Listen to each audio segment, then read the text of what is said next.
All right, let's go. Let's go. No, we're here today with Louis. He's one of my business partners. We've been working along each other for a long time. We're here in Bali right now. Yeah. What's up? It's good to finally meet in person.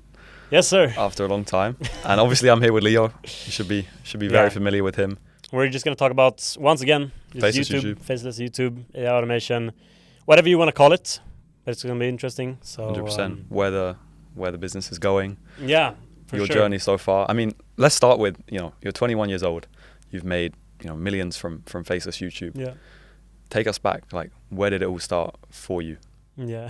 I think the beginning of everything is kind of it will sound so much like these TikToks where people just post about their journey, all that kind of stuff, but it's actually quite funny. So I was in my class, or my kind of, I'm not sure what the word is in English, but the line in high school, like the niche which I studied, it was entrepreneurship, right? It's a niche that you studied. He's already thinking about YouTube. No, but like niche, so like where we were focused. Yeah, some people do physics. I did economics and entrepreneurship, and I was in a group in this kind of entrepreneurship class where you start your own business, and we were just gonna do dropshipping, which totally failed, by the way.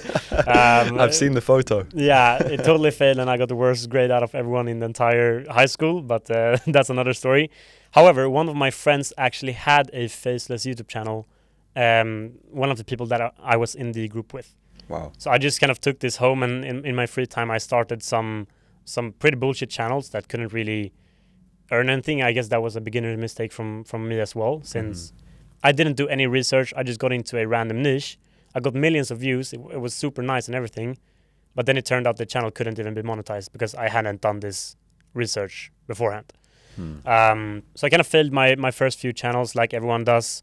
Spent a few $1,000s on just content creation, all that kind of stuff. A year on just sitting in my apartment trying to figure stuff out. And then eventually I started getting some channels that were successful. And you were like, and you were 18 years old at the time, right, when you started? Yeah, I might have even been, when I started the first channel, I might have even been younger, like 17. 17. And this was back when like AI wasn't even like such a huge kind of thing, right? No. ChatGPT at this time, like, this is the time when ChatGPT came out and everyone was so amazed, like what the hell, like this tool can just answer any question that I have. Obviously now AI is, astronomically crazier, but it's crazy. I don't think, like, if you open your YouTube feed nowadays, you'll see that like there is a significant amount of AI content. Yeah. And you're behind maybe a significant amount of it. Yeah. As well. Yeah, and AI content, like before we get into the all of this in depth and everything, like AI content, you need to know what you're doing, otherwise you're gonna end up in a very bad position. But I would argue for that a majority of the faceless channels being started right now, or literally 90% of them, use AI for their entire production process or more. Like, it's crazy the amount of channels that we see being started right now that are using AI, and many people who might have read a bunch of stuff on X that YouTube is terminating way more channels than before. This is also because, like, during just the past few months, every single month, like 100 times more channels are being started than half a year ago per month. So, like, there are way more demonetizations, but that is also because there are 1,000 times more channels being started, since AI is making everything so easy. And what would you say to people that, say YouTube is saturated? Because I remember, back when, in 2022, people were still saying, YouTube was saturated, and you've come into the game. I mean, I've seen, inside of the program, how many, hundreds of people that have come through and done well. What would you say to those people who are saying YouTube is saturated because of AI? I would say, like, YouTube automation the old way might be saturated, but that's also why AI is so powerful and why that's such a big advantage right now. Because we're still doing YouTube automation the quote unquote old way with high quality content and enjoyable content that people want to watch, but our advantage is that we're using AI to basically output 5 times the amount of uploads for a fraction of the cost of what all of the traditional channels are doing. So the game is still the same, but for those that learn how to utilize AI early on, and I was one of the early adopters, like when it comes to AI and implementing it for my YouTube strategy, if you truly learn it now and it's not too late, like you'll have such a big competitive advantage over everyone who's already running channels, but also other people that are starting channels the traditional way. I think a lot of people, even the people starting AI channels, they just don't have the right strategies. And people say, the information is already always out there. I can just find the information myself. But I think a lot of people see YouTubers like, I'll just upload some videos and some of them might get views. But to the people who've done that, they'll probably have seen that oftentimes you just won't get any views because you don't have the right strategy. Yeah. And I mean, you found that yourself. I found that. So what would you say is like the number one thing that people make as a mistake when they're actually getting started with faceless YouTube for the first time? I would probably say it's the same mistake that I did when I started. Like niche will just be the generic answer. I'm sure every beginner also watching this podcast, they've been struggling with the niche. You don't really know what to get into. You're not sure if this can be monetized or not. You're not sure how to create content. And you just start overthinking everything so much that you never even start. So niche, definitely. Now the thing with AI and why it has made YouTube quite, I don't want to say it's an easy business model, but it's a very beginner-friendly business model, is because the only thing that you need right now, in comparison to before, is that you just need to spend time on ideation and finding out and being creative about what content people actually want to watch. It's made it much easier to build, an empire of channels. Yeah. Right. Not just one or two. And I think a lot of people will say, well, how do I have time to run 5 or 6 or 7, whatever, 8 channels? Yeah. But I mean, you started in high school. I think you also worked in a supermarket in a 9 to 5. Tell us about that, man. Don't take me back. Let's roll the years back. Yeah. So I was studying full time in high school when I was starting these first channels. I also worked part-time in that supermarket at the same time as studying full-time. Okay. So I guess you could call that, like, I don't know what you call that. Extra full-time. Yeah. And one thing that we've seen with almost like all of the clients that I have in Faceless Launchpad is that the people that are getting these crazy results, making $100,000 in the first half a year of getting into a completely fresh and new business model for them, like these people are still working their full-time jobs whilst they start this channel. So like every time I hear someone say that I don't have the time for this, even if you have just 1 or 2 hours per day, like you can start a faceless YouTube channel. It will all just be excuses if you sit there and try to say that you don't have the time. I think a lot of people just limit themselves and they try and find a reason not to do something. They try and find a reason for why it can't work for them, and maybe that comes from them not even believing in themselves. But I think you've proved that even at the age of 18, we've seen people at the age of 50, at the age of 60. I've had the pleasure to obviously coach a little and work with them a bit. Yeah. I mean, you mentioned a channel with like 100,000 in revenue in about half a year. Yeah. Reed, who I remember first speaking to him. He's from Singapore. Yeah. He's working, a 9 to 5, like a consulting job. I mean. Yeah, and after, like, I literally spoke to Reed yesterday. Oh, really? Yeah, as of recording this podcast, I spoke to Reed yesterday. He updated me, so I think he's at like 120K now. Averaging about $300-400 a day, just completely. And he doesn't touch it. He doesn't touch it much. He does do the ideation himself still, but for example, the script writing, the voiceovers, the editing, but he does not do anything else than the ideation. And that was actually one of the things that I was going to say. With AI, let's say you did YouTube automation 2 years ago. Okay, you're a beginner. You want to get into YouTube automation. You would have to learn the most important skill, which is ideation. But you would also have to learn how to hire a big team of freelancers for script writing, editing, thumbnails, everything. So many people struggle with that because they don't know where to find them, they don't know how to hire them. It's a huge part. And not only that, you would also have to have a big budget to pay all of these people. But the very big difference now is that you can literally only focus on the ideation as a beginner, because the script writing, editing and voiceovers, most of it can be done with AI for a very cheap price. So that allows you to just fully lock in on the ideation, which ultimately if you look at every situation where people blow up with these channels and make crazy amounts of money, the ideation is usually the root or the foundation to why they were able to get to that point. Mm-hmm. And that all comes from like knowing a good process from the start. And I think also something that we've spoken about is, you know, using VAs. Most people think, well, AI isn't just going to spit out a perfect 30-minute long video. It's only going to give me images. It's only going to give me clips. Even if I do the ideation, I think a lot of people miss that a very, you know, easy part of a channel, if you can, you know, have the right guidance and you find the right people. And the reason why people can, you know, have 5 or 10 channels and this is like a real business is because you can build a very lean team and run it without much, you know, background costs. Yeah, definitely. And I'm not going to go too much in depth into this, but like there are AI tools right now being developed that you enter the title of your video and you have like your video done. You don't even have to manage a team. And the people that are early onto these tools, for example, as I said, I don't want to talk too much about this, but we give out free access codes to these tools in the community, like the program and everything. But the people that are early onto these tools and are in the right situation at the right time to get these codes, like they are getting such an even bigger advantage than just having access to AI and knowing how to use it in the first place.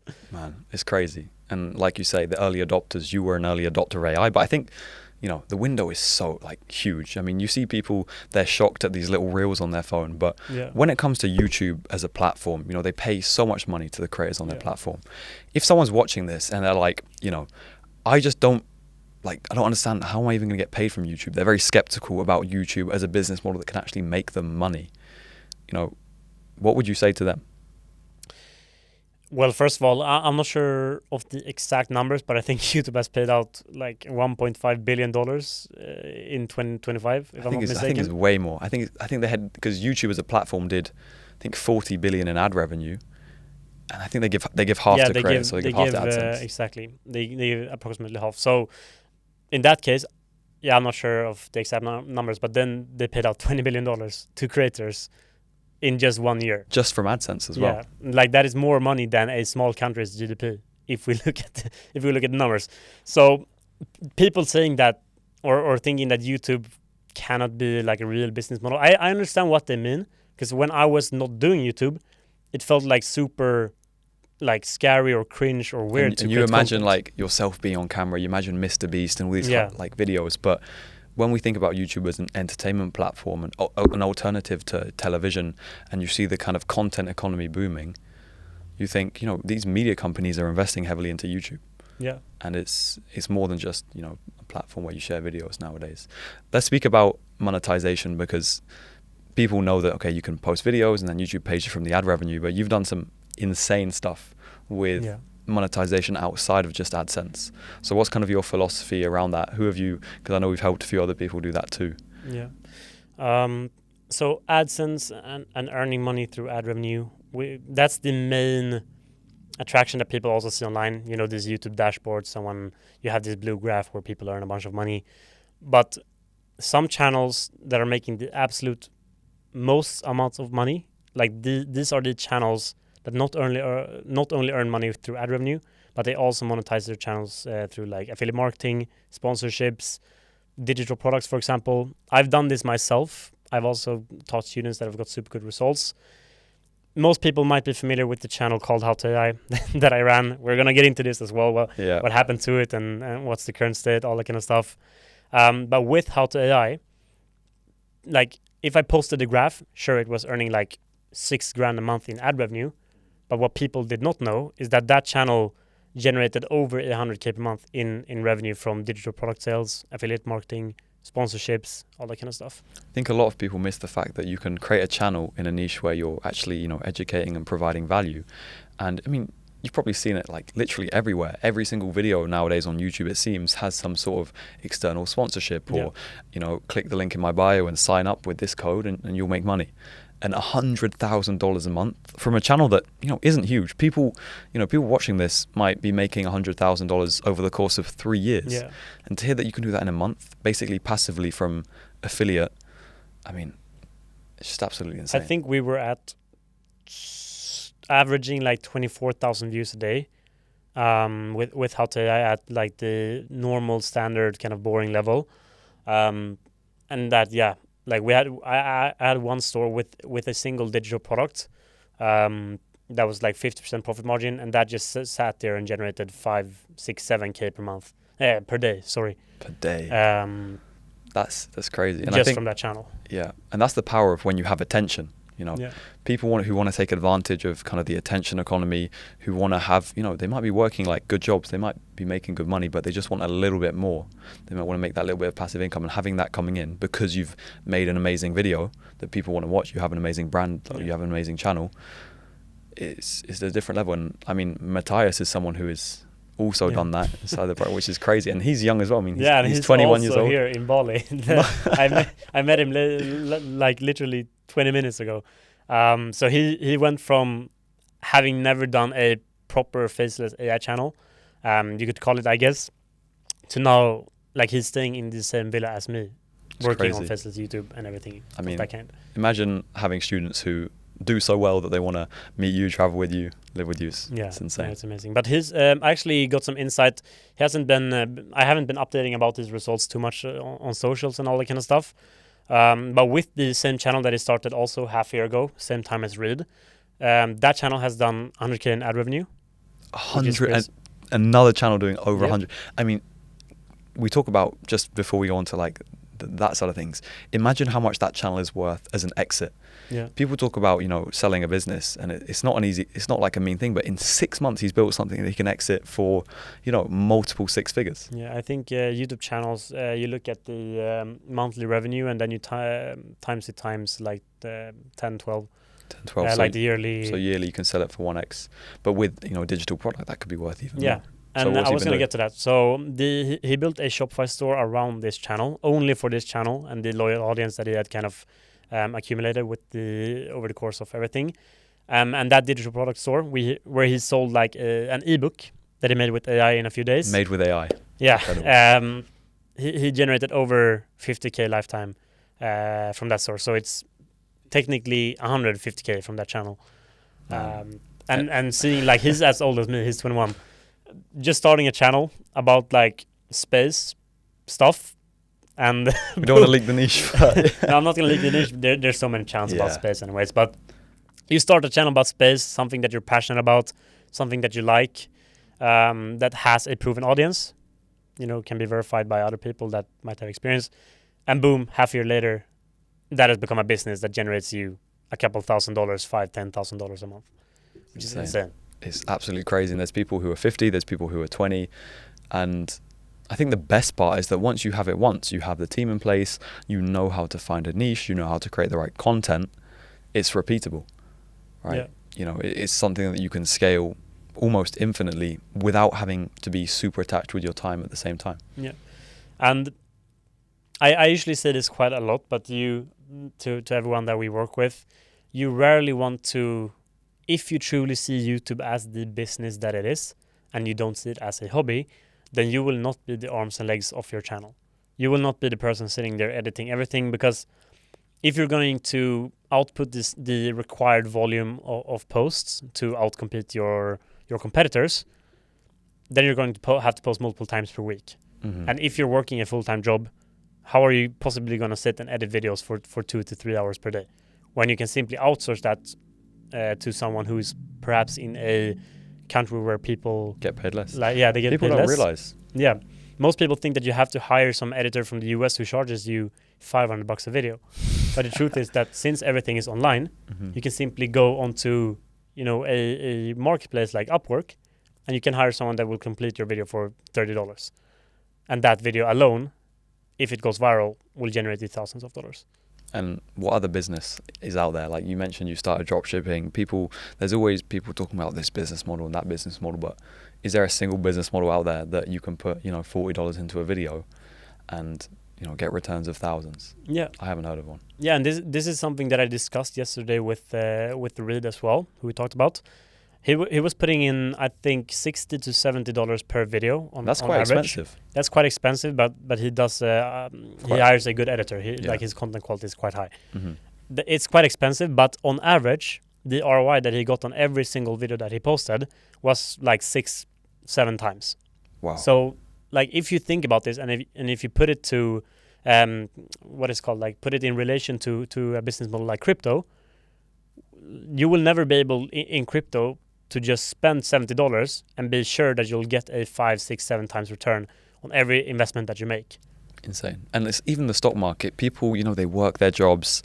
They're stuck in, a position they don't like, and they think that the way out is going to be investing into the stock market, where they're going to get maybe a 10% return on a good year, on an average year, compared to actually bringing themselves cash flow.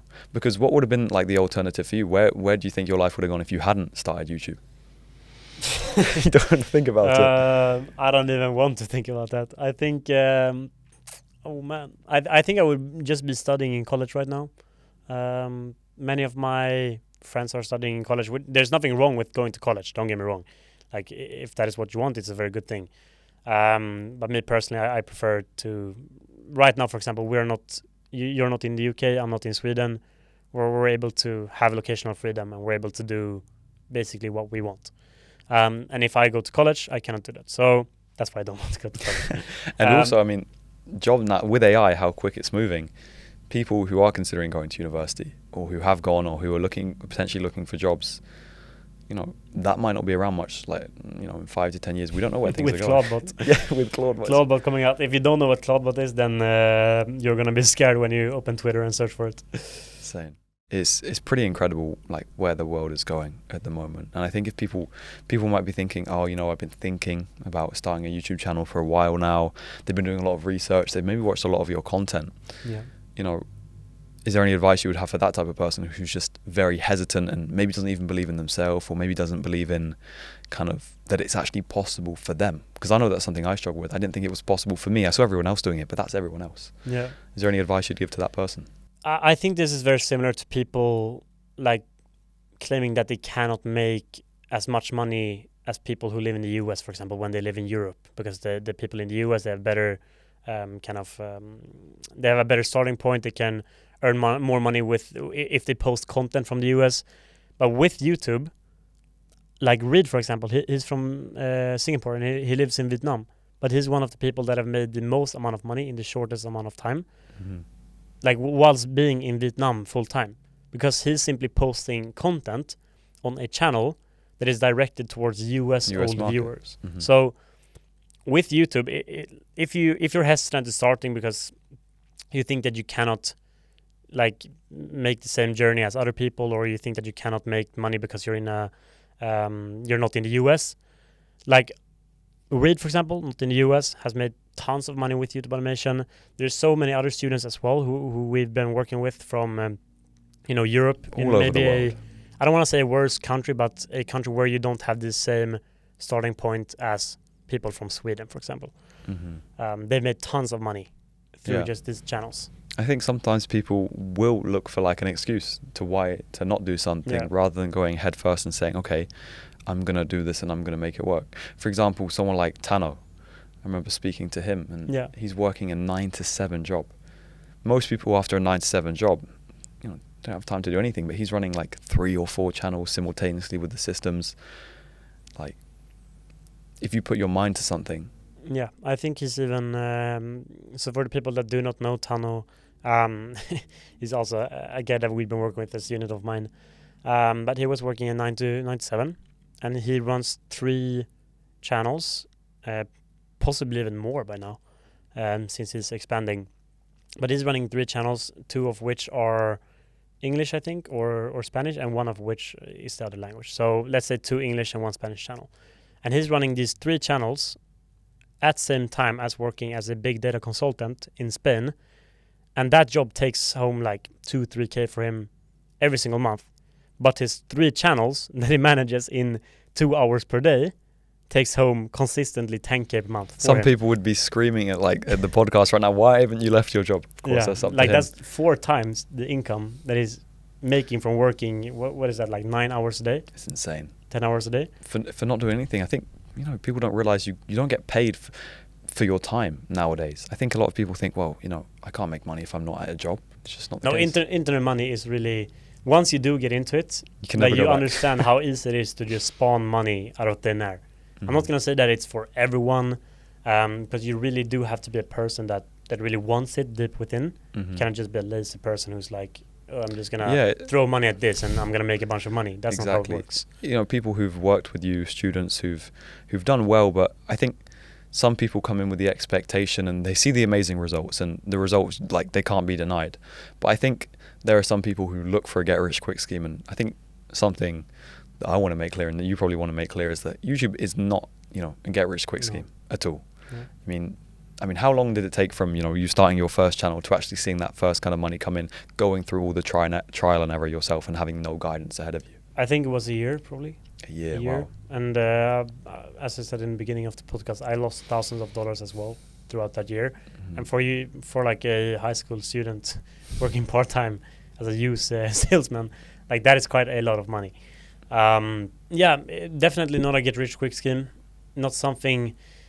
I think the market with like coaching and all of these business models that are being promoted online it's just kind of plagued by people also doing everything they can to get like clients, and that then they're also going over the line and trying to sell people the dream that like their business model is like you can make 10K in 15 days of getting started.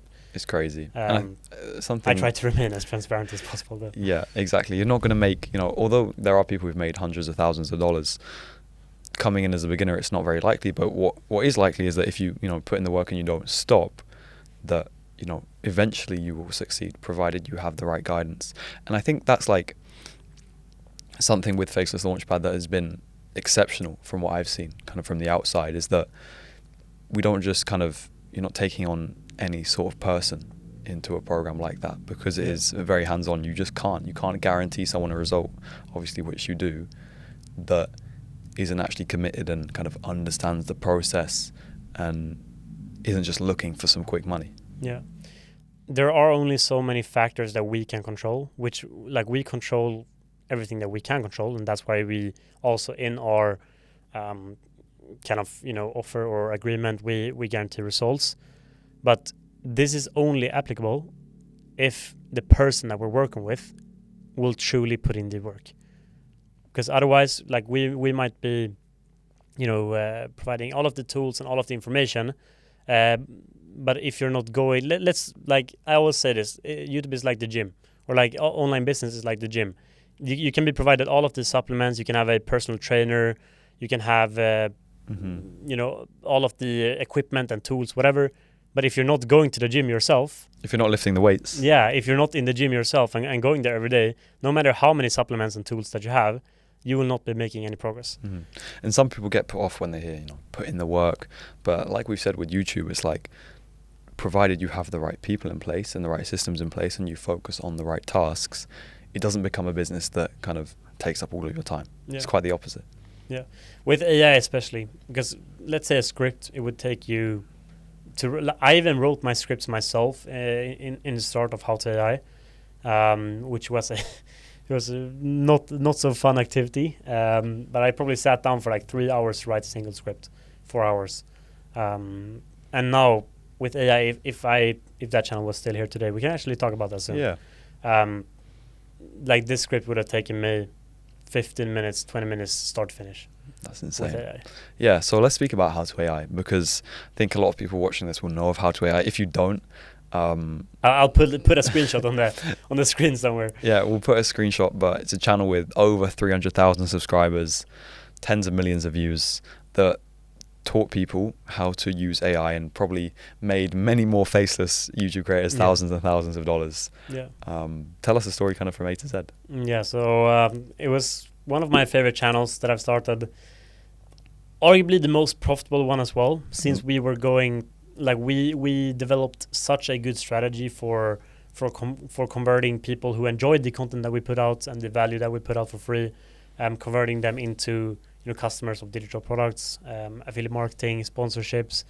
If I post a video about how to create a video with AI, of course, all of these companies with AI creation tools, they want to pay me to use their tool. So the strategy was very lean and very, very profitable. But that channel, it was around for probably like 1.5 years, 2 years. went super well, became the biggest channel in its niche in terms of views. Like it was going really, really well. And then YouTube, for a very random reason, which I still to this day cannot explain, took the channel down. My conspiracy theory, I'm not going to say that this is 100% the case, but we were teaching people how to create content with AI, how to create these videos with AI and make very profitable channels. And this is something that YouTube maybe don't want everyone to know, like the broad masses, that everyone just starts creating AI channels like all over the place. I remember also at that time income claims being on YouTube, because obviously the channel was teaching people how to make money, and you were saying, well, you can make this money on YouTube. And sometimes when you say that, YouTube can have a problem with it. Yeah. Sometimes I think we were saying, how to download a YouTube video off platform. Yeah. Like there were, of course, reasons stated by YouTube, but these reasons didn't really make sense to what was actually reflected in the content. So they would, for example, claim that I had, promised people to make tens of thousands of dollars in the intro of a video. But when I look back at that actual video, there's no income claim at all. Like we're simply modeling a channel that is making a lot of money. So my real theory is that with the content showing people how to create channels with AI, many beginners, they're quite lazy. So instead of following the full tutorial and following the steps to create high quality channels, they will resort to just taking one or two of the steps and start flooding the platform with AI slop, which is definitely not something that YouTube wants, and definitely not something that we even do or teach. Exactly. AI slop, like that is not the route that you want to go if you want to get monetized and start these profitable channels on YouTube. And YouTube didn't like this. So, but this is just my conspiracy theory based on my experience. I can never verify this information. Yeah, and that's why the other channels kept a bit more low key. Maybe it was a hit job. We don't know. That as well. So this might be a very common question from people who are watching all of these guys running successful YouTube operations. How to AI, which was my most public channel, it actually ran into a bunch of botting issues. Like I for a full month didn't earn any dollars, any income in ad revenue, simply because YouTube told me that people are sending bots and fake engagement to my videos. And it's because you were public about it. Yeah, and that is why I was, because I was public about the channel. So when you might be asking yourself, like, why aren't they just showing all of their channels publicly? Why would I be risking my channels, my essential business, just for the few likes of a few people? Exactly. We learned the lesson the hard way. Yeah, and that channel, was making me 6 figures a month. So it wasn't like a small hit to my income, like 6 figures a month. I think that is quite a big income for anyone. So it is a shame, but that's also part of the game. That's also why you differentiate your portfolio with multiple channels, so that if one of them, for whatever reason, you should always be ready for this, for whatever reason, gets taken down, you're always ready and have a portfolio of channels to back you up. It's like you say, it's running a business. You have to, obviously be diversified. And in any business, in e-commerce, you can have your ad account taken down. Yeah. Your suppliers can go wrong. And I think with YouTube, actually with yourself now, you know so much about that side of things. You've gone through the process of battling, having channels taken down. I don't think there's a single person that we've helped that has, gotten monetized and has then had many, if not any, issues with being taken down. Yeah, we've helped hundreds of people start these channels now. I think there's one single channel that has been demonetized out of multiple hundreds of monetized, profitable, super successful channels. There's one single channel that ran into issues. And if you look at that from like the helicopter perspective, that is not a lot. There's a very low risk factor. It's like less than 1%. And when you have a diverse channel, when you have multiple channels, multiple different niches, I mean, you barely even have a chance of kind of running into that, provided you follow. I think a lot of people say, I post a YouTube video and I don't get any views, and it's literally like 1 view, 5 views. Yeah. I think shadow banning is a huge thing. Yeah, that might people be struggle interesting, with. Actually. Yeah, shadow bans. Also, one of the most, to loop back to your question about the most common beginner issues, niches, that's kind of something that yes, everyone struggles with for good reason. The people that are making multiple hundreds of thousands per month with YouTube automation, like they have a very good process for finding new niches, and they spend most of their time on finding new niches. Shadow bans, however, is more a beginner-centered problem because the people that get over this obstacle, they don't have it so much more. So shadow bans, basically, for people that might not know what it is, you post a few videos, as Louis here said, you get like one view, you take a look at your impressions, you have 13 impressions from, usually it is search features, meaning that people can only find your content through using the search bar on the YouTube platform. And this means that YouTube is not actively pushing your content out to the audience that they should be pushing it out to. Your content is not being recommended on the homepage. It's not being recommended as like suggested videos on the side of the interface. And this is a very common issue and a very easy issue to get plagued by if you don't know what you're doing.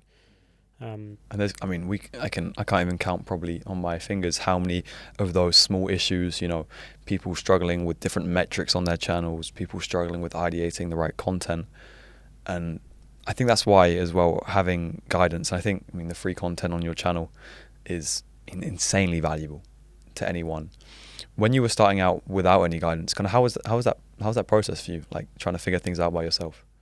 Oh man, I have to think back a few years. First, like the biggest, I was kind of with, for example, my first successful channel, I was kind of lucky because, or actually, I can't really put it like that. I had failed channels before that, so that doesn't really make sense. But let's say my first channel. First of all, just finding the niche. Obviously, I did a very bad job at it because the channel failed.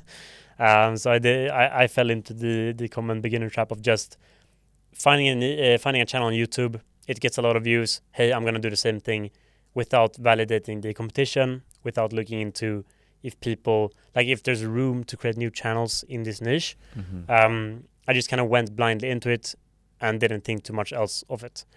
And that is a very costly mistake, because then if you post 5, 10, 15 videos, you're paying, now with AI it's not the same price, but back then, let's say I was paying $60, $70 per video to get them created. That times 15, what's that, like more than $1,000 just thrown into the void, because I didn't spend some extra time making sure that my niche was good. And you didn't know how to do that because you don't know. Yeah, you don't know what to look for. If you haven't seen it before, you don't know what to look for. And that's also like part of the first like modules that we talk about in Faceless Launchpad is just showing a bunch of examples of channels that have been very successful in a broad range of or array of niches.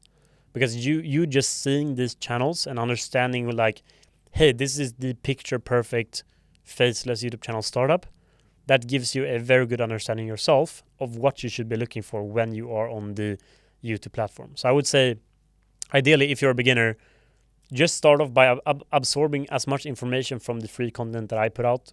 For example, learn how these channels look, and then you'll be of a much better position to find them yourself.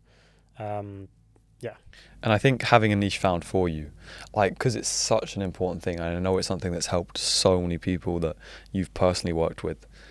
How can that have an impact? Because people realize like the niche is, you could be interested in something. You could be, and it's great to be getting a channel, getting a niche that you are interested in. But if no one else is interested in it, you're not going to make a lot of money. Yeah, I've seen them many times. On YouTube, you have to. Luckily, with How to AI, for example, I love AI, which is also why I've been working so much with it.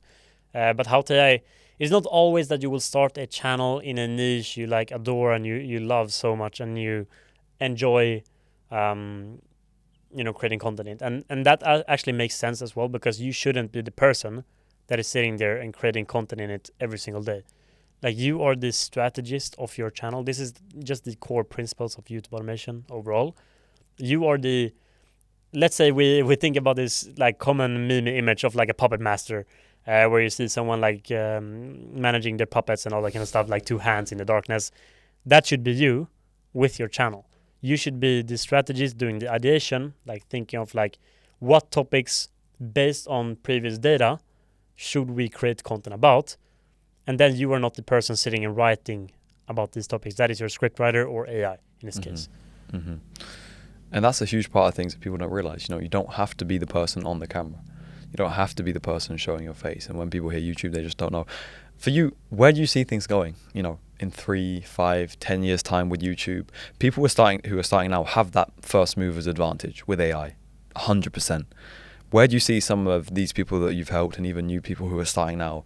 What do you see them being able to do in like the next 3 to 5 years? So with YouTube, the channels that are making the most amount of money, it usually turns out to be the channels that are very early onto the niche. Mm-hmm. And these are also the channels, the ones that do pick up momentum in their niche, meaning, first of all, it's very important that you find this gap in a niche, as we talked about. But the channels that have the longest lifespan and the channels that can be around for years and generate consistent income for years, these are the channels that were established first in their niche. So, for example, I ran How to AI for 2 years. It was a shame that it got randomly terminated, but there are also other channels in the portfolio that are still running from way back when I started. So, if you do start, like YouTube is a game that only gets easier and easier the more you do it. So your first channel or your first 2 channels, they will be quite difficult, as with any business model, of course. But as you do get into the game and you learn more and more, launching a channel and monetizing it within a month doesn't become, that becomes the ordinary. It doesn't become like a wow factor, one-time crazy surprise. So the people that are in the game for years to come, these are the people that early on learn these skills and just stay consistent throughout it. Many of the people that I met in South Africa when we were in like the YouTube mastermind, many of the guys making multiple hundreds of thousands of dollars with faceless YouTube. These are guys that have been in the game since 2016. And they're just sitting there in the shadows, not even showing their face, never revealing their identity, running these now so-called media companies when you reach a certain scale. Exactly. Media companies. That's something I wanted to touch on, because people maybe watch this and they'll think YouTube's not real business and this and that, but media companies, and there are outside companies, there's private equity that are looking to invest in YouTube because it is the next, if you look at a classroom nowadays, everyone under the age of 18, maybe none of them, like maybe 1 or 2 of them in a classroom will be watching television regularly compared to YouTube.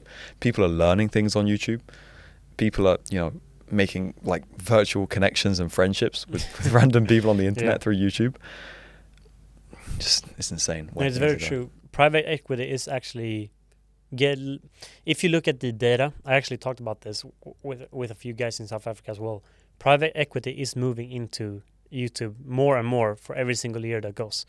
And the market for acquiring channels and selling channels is way bigger than most people might think. Like, there are channels being listed every single day, probably hundreds of channels being listed every single day, where people sell a channel they started 3 months ago for $100,000 or similar. And these media companies that are very aware how to run faceless channels, they will be very happy to acquire smaller channels that they see potential in, and that they know that they can scale up with their experience. So it's honestly impossible to imagine how YouTube will look in the coming years, because AI is just becoming better and better every single day. People are creating better and better content. Like, people are soon creating movies with AI. I can assure you that within 2 years, all movies that we will see on television or the new ones, like cinemas, most of them, they will be made with AI. Or at least partially, and sometimes fully, like the animated films and that sort of things. And I think when people say, YouTube, they're banning AI, it's like, do you not understand? YouTube want people to watch their content, and people will want to have, imagine when you can watch your favorite movie, but your favorite movie isn't just generic, it's tailored kind of to you, and you can, the storyline can change, and there can be 10 different versions of a film based on, what's wanted.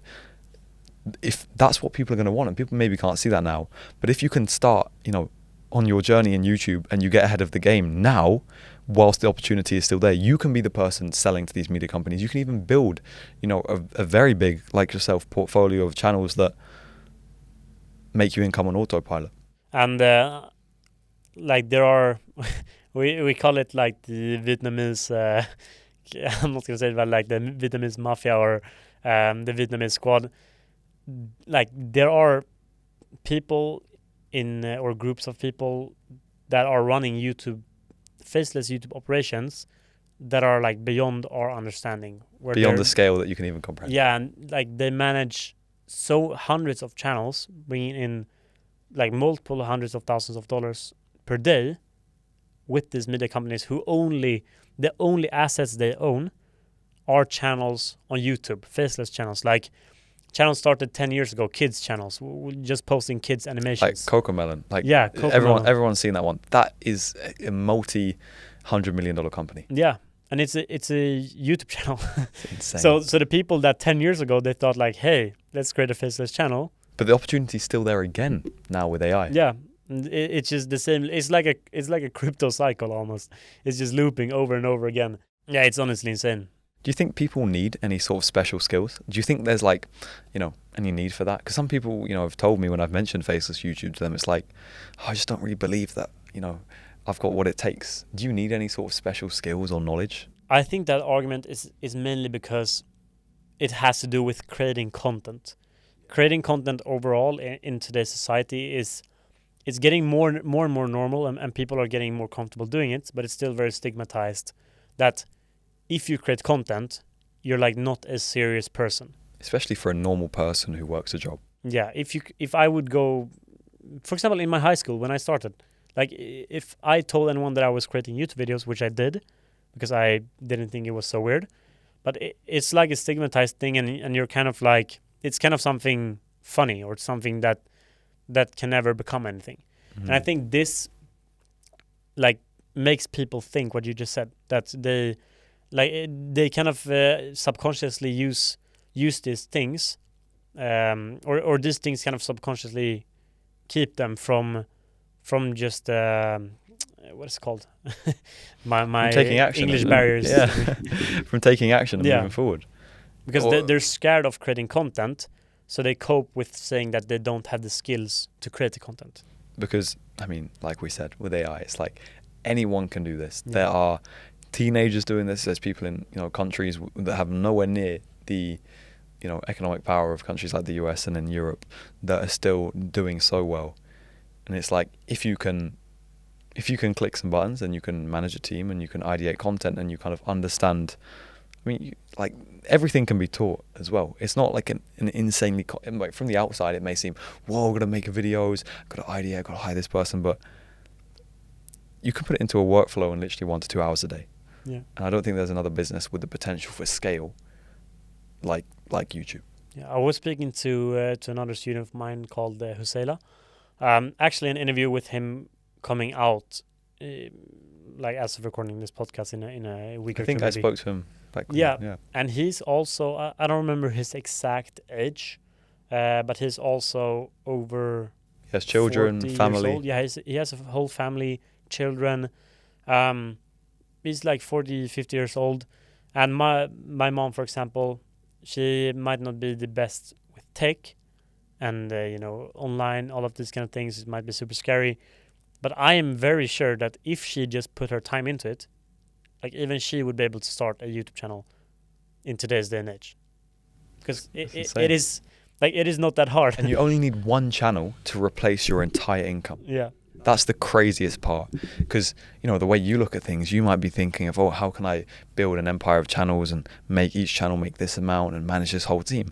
But for the average person, one channel making $5,000 a month, which isn't a huge ask, especially when you consider sponsorships and how quickly sponsorships can come in the right niche. Yeah, they find you. If you're creating good content, if you're creating good content, especially educational content, like your email inbox will be overflown with sponsors. Yeah. Is there any advice you have, because some people may take sponsorships too quickly on their channel. You know, they see $1,000, $2,000 being offered to them just to promote, for example, like a VPN. People see it all the time on their channels. But that can also have an impact on, obviously, your retention on your channels. Have you seen anything with that you've had to? I've seen a lot. So the main thing, if it's just a super, super short integration, doesn't really matter what kind of sponsorship you do. It won't hurt the retention too much if you put like an integration in the middle of your video. Like you put a short snippet of like 20 seconds in the middle of your video. People would just skip past it. It will be negative for the brand because they won't get any conversions if you promote a VPN on a channel about baking cookies, you know. But if you're making a dedicated video about something, let's say you're a tech channel, or let's say you're a super random, let's say you're a online e-commerce channel. You're teaching people how to start with e-commerce. And then suddenly, like, you're reviewing all of these different e-commerce tools, Shopify, whatever, WooCommerce, and then suddenly you post a video about a VPN. A full dedicated tutorial about a VPN, that will hurt the retention. It's just not relevant. Your viewers, they don't care about the VPN, they care about e-commerce. There's a difference between dedicated videos and just snippets. Yes, so snippets pay, of course, less. It's just an integration. They benefit the brand less. For example, on How to AI, I did so many sponsorships, probably accumulated a few $100,000 in sponsorships on that channel, just that channel alone. Wow. And brands, like, brands are not so smart, at least what I think. They want to pay you so much more money for a dedicated video. I got paid over $10,000 for one video once on that channel. And like, these dedicated videos usually just completely flop, while a integration can get the normal video views. So I'm not really sure. Yeah, because they don't realize that a dedicated video won't actually pop off on the algorithm as well. But I mean, to the average person, that's crazy. Getting paid $10,000 plus to make a video that, you know, doesn't cost you anything much to produce. You were going to upload a video anyway. It's a guaranteed, you know, $9,950 profit, and plus all the digital products and stuff I already sold AdSense in the same video. Yeah. Oh, man. How, like, I mean, you were 19, 20 years old when this was happening. How did that feel? Like, walk me through it. What was like that first moment where you're like, I made it, man? I don't think I've touched that moment yet. No, I really, like, I'm very conservative on, I do like to buy some expensive stuff, because why not? You need to live a little bit. But in the beginning, I've said most of the money that I've earned. I've said it. I don't buy expensive clothes. I just have like the same clothes every single day. Like, I have like 10 of these shirts, you know, 20 of these shirts. Same with the jeans. So I don't know. I don't think I've touched that I made it stage yet. My goals constantly just get bigger and bigger. So if I earn 100K in a single month, you know, when I started, I would have been like, what the actual, you know, fuck is happening? How can I earn 100K in a single month? But now that I do it, it's like, how can I get to $1 million a month?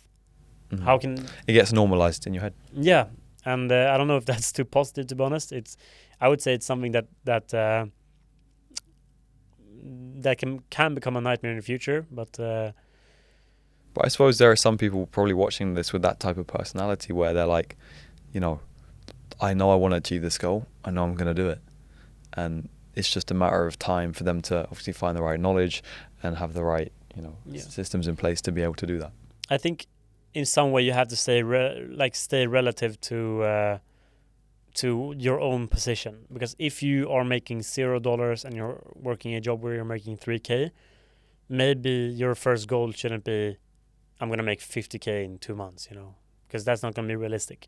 Your first goal should be, hey, let's try to get one channel on its feet. Let's get that channel to, you know, 2-3K per month, so that it can, you know, replace the income that you're already getting, or just add onto it, and you will have a much more pleasant journey starting your own business, I think. I think the first step is that monetization, and I think that's something, I mean, we've helped, I don't know, 100 plus, 200 plus. It's the best feeling, your first channel being monetized. Yeah, because it makes it real, you know, that money's coming in, and then when you see that once, it's replicable.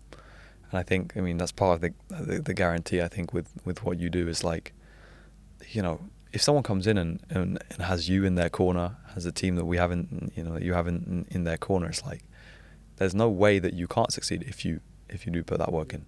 Yes, and the only thing that can differ is the rate in which you do succeed. Mm-hmm. Some people, Matthias, I think, or I read as well, both of them, like they got monetized within 2 weeks of starting the channel.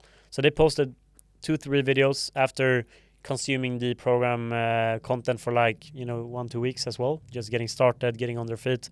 Posted 2-3 videos on the channel, and within 2 weeks of posting that first video, the channel is monetized. And it's already making income. Yes, and if you go back to the real interview that we're going to post in a few days, you will see that as soon as the channel was monetized, the first day of being monetized, it earned $300 or more in that first day. So it goes from $0 to $300 in a single day. And that feeling, I can tell you, is it's a stronger addiction than anything else. And we talk about these crazy results, Matthias and Reed, but we've even got people like Aston who are just working normal jobs. He's from the UK, like I am. And it's like being able to at least, you don't have to leave your job to do YouTube. Like you started alongside your job, eventually you left. Yes. But you don't have to. No. And that's the beautiful thing. It's like it gives you that support. People are talking about, the cost of living, things are crazy. Yeah. There's wars going on all over the world. But having that extra income just gives you, for some people, it's just that level of support. We're talking about, $1 million a month with channels and stuff, but I think for most people, it's what they want. Just $3,000 per month, that will drastically change your life if you're struggling with cash. And with what you said, it makes starting your own YouTube channel only a question of priorities. Because the people that start their channels whilst working a job, they simply dedicate 1 or 2 hours of their day to sit and work on their channels, even though, it might feel like they're studying, it might feel like, they're learning something new. It like burns calories in your brain. I don't know, it's constraining. And other people choose to just spend that mindlessly scrolling TikTok or watching Netflix, for example. So it's really just a question of priorities. Anyone can do it, but not everyone, and why you're such a good position, will do it. Because in the beginning, it does suck to not be able to get your dopamine from your daily scrolling. That's just the truth. I love scrolling TikTok as well. Fortunately, I can scroll more now and the channels are running themselves. Yeah, fortunately, I can scroll more now. But if you're someone who's working all day and then you come home and scrolling TikTok might be a good part of your day, but you have to give that up if you want to build a better future for yourself. And people with family commitments and all of that, it all ties into it. But at the end of the day, you do have to make sacrifices, and one sacrifice can be, you're going to have to invest money into this. If you want a really good coach, if you want, the best athletes, they all have coaches. They will spend, before someone goes pro in a sport, business and sport are very interrelated. Before someone goes pro in a sport, they're investing into their training. And so finding the right coach and also having the right people on your team, it does take a financial commitment too. So that's why when people say, YouTube is saturated, it's not, these people are not committed, and no wonder they don't see results. I think it's so funny always when people they try to ask me. I've had probably over 10,000 comments like this by now on all of my channels about faceless YouTube. People are asking me, how can I make money for free? Or how can I make money without spending a single dollar on tools? If you're going into this with that mindset that you're gonna invest $0, then you should be happy about a $100 return. That's the most you can expect. I just find it so funny that people... It takes money to make money at the end of the day. It really does. And the people that are making the most amount of money, they are investing absurd amounts of money into growing their business and scaling the business. That doesn't mean it has to be, a huge risk. It's not a case of, you've got to spend hundreds of thousands of dollars to even get started. It is one of the most beginner-friendly business models I've ever seen. And if you do have the time, you can really choose to save. Let's say you have a lower budget for creating the content, but you have more time. Since we're working with outsourcing, you can learn some of these things yourself. Although it's you will of course have a faster progression by willing to invest. Sure, that's just how it works for everything. But for example, let's say you have somewhat of a budget to start a channel. That's what you do. That's what you want to do. You can do the script writing yourself with AI. You don't have to hire someone to do it for you. The thumbnails. Yeah, AI. thumbnails. If you just spend 30 minutes an hour extra, you can do the thumbnail yourself.